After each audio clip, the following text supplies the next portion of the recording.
Hey everyone, it's SG Holyman, and welcome back to another video review. This time I'm going to be reviewing the third-person MMO lite RPG from Ubisoft, Tom Clancy's The Division.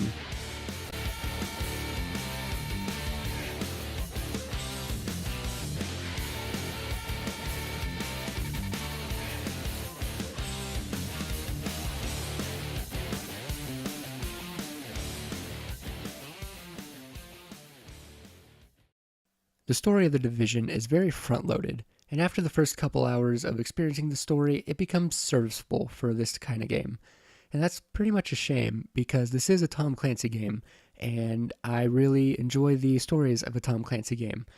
Another thing for Tom Clancy is it usually has pretty good characters, but in this one, they're just very one-note and forgettable. With that being said, though, going around abandoned post-apocalyptic New York is very fun, and I enjoy finding out all the stories, like all the mini stories that happened all around New York. That part is enjoyable. Now, the game does look great, and it's filled with a bunch of detail, which I really like, and the game does run smooth for the most part. However, you are going to encounter a bunch of bugs and server issues, and that's kind of to be expected with this kind of game, and that's not an excuse, but it is there, and it is something you have to watch out for.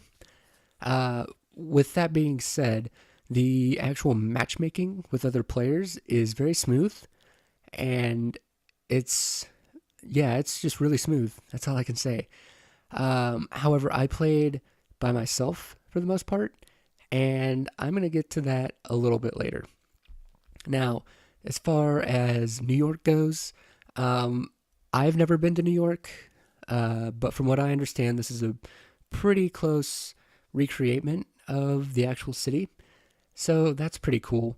And the atmosphere that the game builds for you is great.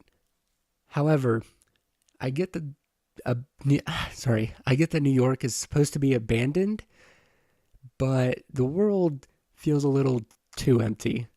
And when you do run across other just civilians or just random enemies, they're always doing the same thing, and it just gets repetitive.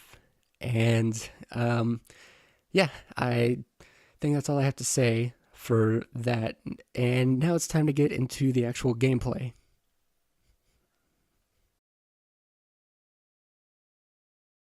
Now, the actual third-person shooting itself is pretty solid.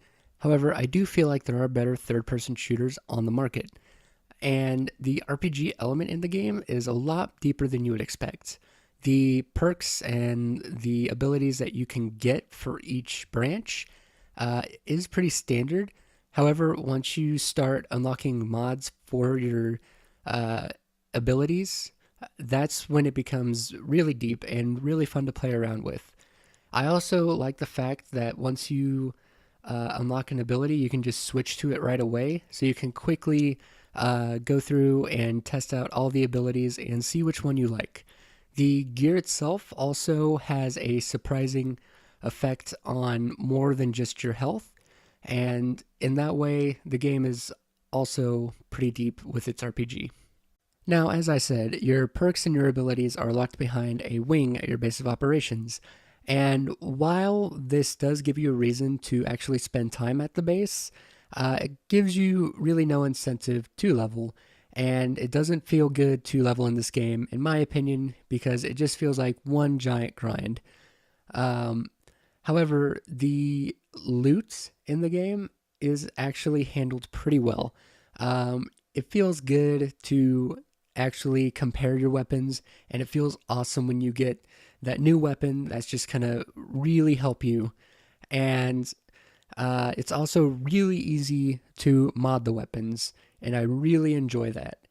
However, it's all locked behind some very, very terrible menus, and yeah, they needed to fix that. Now, as far as the mission structure is concerned, the main missions themselves are really great, and I actually really enjoy going through them, especially with friends. If you play with friends, this game does get a little better, and it actually does feel like you're playing a tactical third person shooter at times. However, you can play this game by yourself, which is what I did most of the time.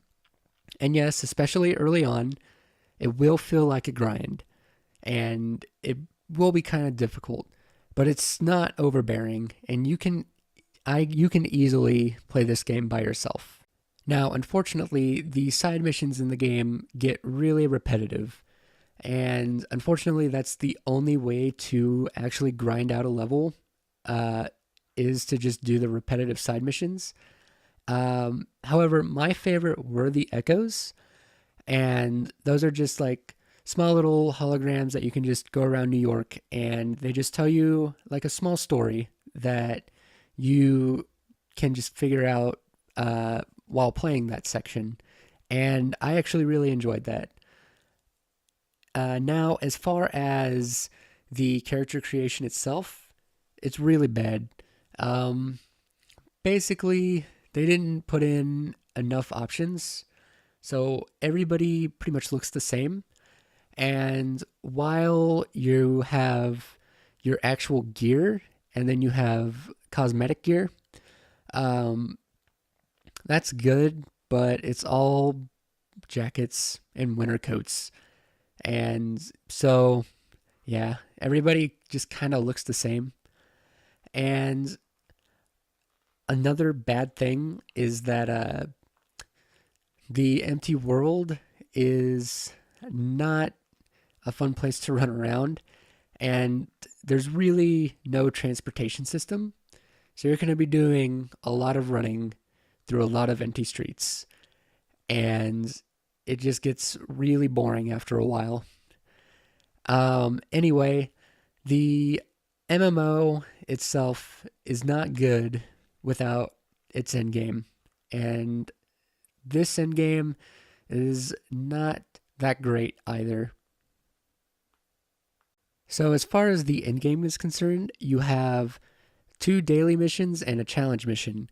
And you're basically going through playing the main missions again, just on an even harder difficulty than hard. And then the challenge missions are basically, again, the same mission, except they change up a few things and they make it even harder. And that can get very repetitive and very, very grindy. Uh, Now, take that with a grain of salt because I haven't played any of them, but you can just imagine how that feels.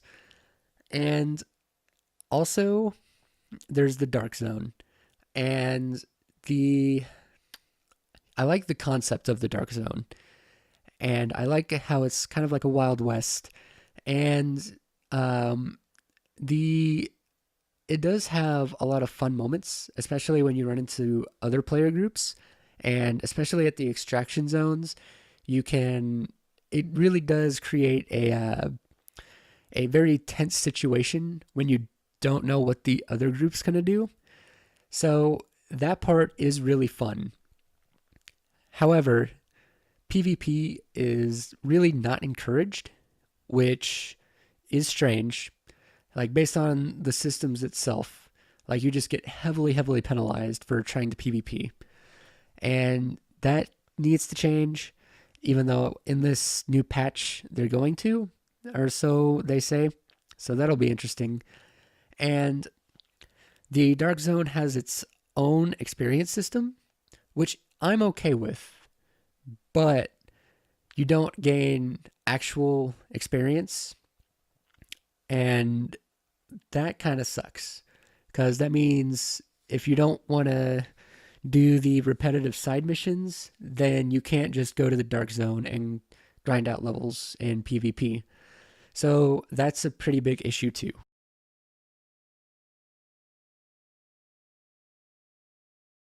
The Division is an okay game. Yes, there's definitely some things to like about it, but the bad definitely outweighs the good. Its repetitive nature, its good but very predictable AI, not enough enemy variety, not enough weapon variety, and its large but very barren open world definitely hold the game back. So, if you're going to play this game, I would recommend waiting for it to go on sale or to get a bunch of your very close friends together so you guys can play the game and get a little bit more enjoyment out of it. Anyway, that's it for this review. I am definitely going to have a written review too, and I would highly recommend that you go read that. And yeah, like I said, that's it for this review.